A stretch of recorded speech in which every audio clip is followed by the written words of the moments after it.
SC ఎస్టీలకు వ్యతిరేకంగా supreme court ఇచ్చిన తీర్పు భారత రాజ్యాంగానికి వ్యతిరేకమైన తీర్పు అని ఇచ్చాపురం దళిత ఐక్య వేదిక అధ్యక్షుడు సల్ల దేవరాజు అన్నారు. ఇక ఎస్సీ ఎస్టీలకు కుల వర్గీకరణకు వ్యతిరేకంగా ఇచ్చాపురంలో భారత్ బంద్ చేపట్టారు.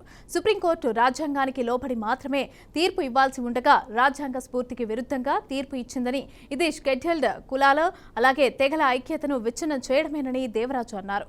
క్రిమి లేయర్ను కూడా సృష్టించడం ద్వారా భారత రాజ్యాంగాన్ని ధిక్కరించిందని అన్నారు. ఇక అందువల్లే షెడ్యూల్డ్ కులాలు అలాగే తెగల కింద కులాల వర్గీకరణ ఏర్పడితే రోస్టర్ ప్రకారం సరైన ప్రాతినిధ్యం లభించదని అలాగే ఆవేదన వ్యక్తం చేశారు. అయితే ఈ సందర్భంగా పలు ఇచ్చాపురం బస్టాండ్ సెంటర్లో అంబేద్కర్ విగ్రహానికి పూలమాలలు వేసి నివాళులర్పించారు.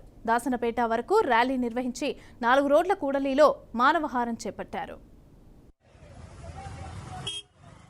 ఇచ్చినటువంటి ఒక జడ్జిమెంటు ప్రకారం ఎస్సీ వర్గీకరణ చేసుకుంటే ఆ రాష్ట్రాలకి అభ్యంతరం లేదని ఒక జడ్జిమెంట్ ఇవ్వడం జరిగింది.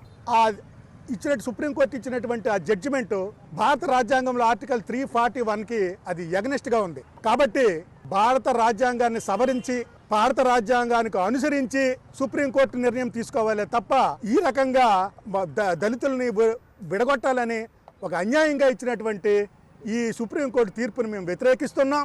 మళ్ళీ ఇది 11 జడ్జిల బెంచ్ ధర్మాసనానికి రెఫర్ చేసి ఈ జడ్జిమెంట్ని పునఃసమీక్షించాలని మేము డిమాండ్ చేస్తూ ఈరోజు భారతదేశం మొత్తంగా ఈ బంద్కి పిలిపివ్వడం జరిగింది.